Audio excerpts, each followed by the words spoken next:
Paul, congratulations. You said you couldn't imagine the judges being used tonight, but Erick Silva showed he still has a chin, doesn't he? He has a fantastic chin, you know. I've seen numerous fights where he's been hit with one big shot and he goes down, and I thought that was what was going to happen tonight. But then, again, in another interview, I said it's about inches, and I said I had more inches than him. I had the bigger length. I think it showed tonight I had the bigger length, so I just had a little bit more in the tank and got the victory. How much did you have to guard against frustration? You know, you said you were probably expected to get him out of there once you connected with the strikes, and there was that spell where you were just completely sort of battering him with shots, and he just wouldn't go. He wouldn't go down, and when there was a point there when I was letting off some big shots, and he was staying on his feet, went to the ground, and when he went to the ground, the referee came in. I looked at the referee and I said, "Why didn't you stop it?" I was tired, number one, and number two, I thought he took a lot of punishment. But you know, to his credit, he hung in there.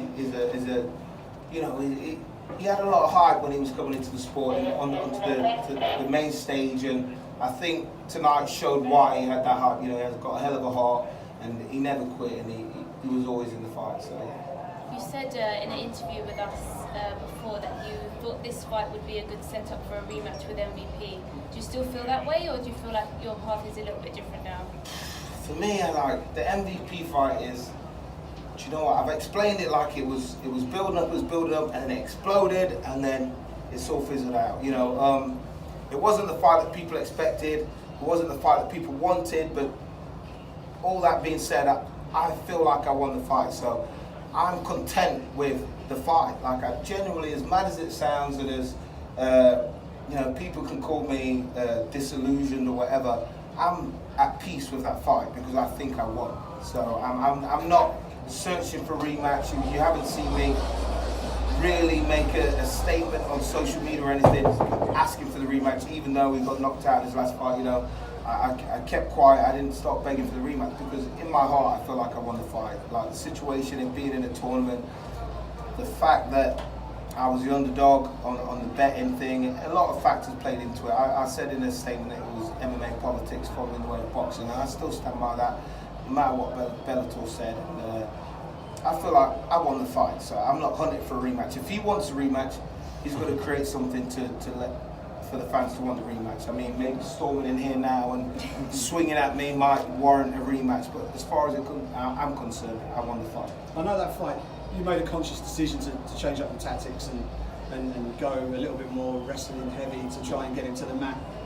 For those watching, it didn't feel like a real Paul Daley fight. Yeah. This felt more like a real Paul Daley fight. How much better did it feel for you? Obviously the result was better for you because you picked up the W, but in terms of how it felt mid-fight and actually going through, did it feel a lot more familiar and a lot more comfortable for you being in a proper tear-up rather than maybe a bit more of a tactical battle? Yeah, I did enjoy this fight more than I enjoyed the MVP fight. I'm not going to lie, but you know, in certain situations you've kind of got to take what is presented to you. And honestly, like, everyone says it was a good tactic and it was a genius decision to take him to the ground.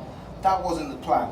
You know, the plan was to go in there and try and put him out on the feet. But you know, he's an elusive guy. He doesn't let too many shots off. He's a counter striker. Me and him is just a bad matchup for the fans, and I don't expect a rematch to go any different than the first match. I'm not going to come out there swinging and allow him to use his counter-striking tactics. I'll probably employ the same tactics that I did in the previous fight and try and take him to the ground. So I just think we make a bad matchup. As much as our, you know, the interest is away from the fight, and you know we're good at getting under each other's skin. I just think that the fight is just not what people want to see, and I'm not willing to take the risk and go out there swinging like I did tonight to get. To lose, you know, I'll take the safest route to go. About this fight, you seem to be struggling a bit in the first round, and then you came out like a freight train in the second. Not struggling. I always take a while to get warmed up. You'll notice that in my fight. If I catch someone in the first round, I catch them. They're normally sleeping. But my first rounds, I've got a lot of second round finishes. You know, the first round I'm normally trying to suss the guy out.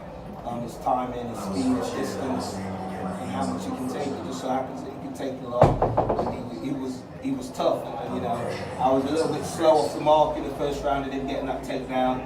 I anticipated that he'd go for the takedown, but I was a little bit overeager. I think I threw something wild and he shot him underneath it. I should have done that. And my corner told me to settle down. Just fight. A little bit more reserved and you'll get a victory. I agree with you. Like, you could take it easy and stop that in a second. Yeah. Yeah. I like Mikey Bell trainers. When he came to the dressing room and he said he was going to ref the fight, I was like, thank you, because I know he likes a tear up. He likes a good fight, so I was like, yeah, this is going to be interesting. But I thought he would have stopped the fight, you know. The way he went to the ground and then I was on him and hitting him with some big shots. Credit to Erick Silva, he recovered well, and I don't know where it came from, because if you look at all his other fights where he's been stopped, it's 1 punch, 2 punches, and he sort of just gives up. I was hitting him with horrible shots to the head, to the chin, to the body, front kick to the face, spinning elbows, all kinds of shit, and he just he won't quit it. So. You talked about rematches, obviously with MVP. Maybe that's not the right one for you. But you said to us during fight week that there is another potential rematch that you might go after, which is the Lorenz Larkin one. You've got a promise to keep that. Yeah, but you know what I mean. I'm an honest guy, and I don't really have to do it. But you know, Lorenz Larkin was quite disappointed in the fact that he got knocked out in the fashion that he did. I promised him backstage. He was practically in tears when he came to the change room. Not to embarrass him, but just to show you why. I said, look, you know, I'll give you the rematch. And I like to be a man of honour and honour that. You know, he's got I think he won his last fight, so if it was interesting, you know, if Bellator thought it was interesting, I mean, he held a high ranking when he came from the other promotion, so I wouldn't feel bad in giving him the rematch because I said I would. So. Paul, when we last spoke, we spoke at Bramall Lane after the K1 event where you were coaching one of your younger fighters. When you're trying to balance coaching younger fighters but also trying to manage a fight camp yourself, how does that work? Because we hear a lot of fighters saying you have to be selfish in this game. Yeah, you do have to be selfish, but I'm fortunate enough that my gym runs well and I employ 2 people to run it for me while I'm away. So I've got a good staff, and I'm lucky that I can just allow shit to sort of run itself. So I've got a shout out to Coach Olivier and Coach Alan who run the gym for me while I'm away. So yeah, I'm lucky. We've also had the Bellator Birmingham card. Do you think we could, you know, you're from Nottingham, do you think we could take a card to Nottingham maybe for one of the European Series cards? I would absolutely love for the card to be Nottingham, and I think MMA hasn't been there enough in Nottingham, despite us breeding a lot of good fighters, if not from Nottingham and from around the surrounding areas. So yeah, it'd be great to have a big Bellator fight card. Paul, this was your 60th pro MMA fight. It's really remarkable. I don't think enough fuss has been made about that. No. You're now like above the likes of Donald Cerrone, catching Alistair over-ring fighters like that. So can you just give us your thoughts on what that means to you and why you think you have this longevity in the sport? I love the sport. I'm a martial artist at heart. I think that's overlooked a lot. I train well. I've got fantastic coaches. Look, I don't tend to get hurt in fights, even in tough fights. You see, I've just been in a tough fight there.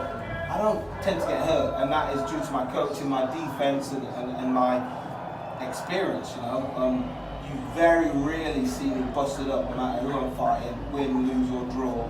I tend to come out of it fit, healthy, and still looking at $1 million. How much of a quick turnaround are you looking for, Paul? It depends what's offered to me. You've come out of it uninjured, yeah, I'm sure. But I'm going on holiday, man. I'm going to Jamaica. Nice. I'm going to go with the family, go and relax again. Sip some cocktails, relax. Dublin in September, does that interest you at all? After Not summer really, holidays? not really. Like, I've fought in Dublin before, but I just don't know what kind of angle they're going to get for me for the Irish crowd. I know I've got fans in Ireland, so I've fought there before, but you know, they're more interested in seeing your James Gallagher's and stuff like that. So I'd like to fight in the UK again this year. Birmingham, I would mind. London, I would mind. I think Dublin's just, you know, I love the fans there, but I think that they'd probably want to see their own guys there on the card. Thanks. Last question, guys. Anything? All right, thanks, Paul.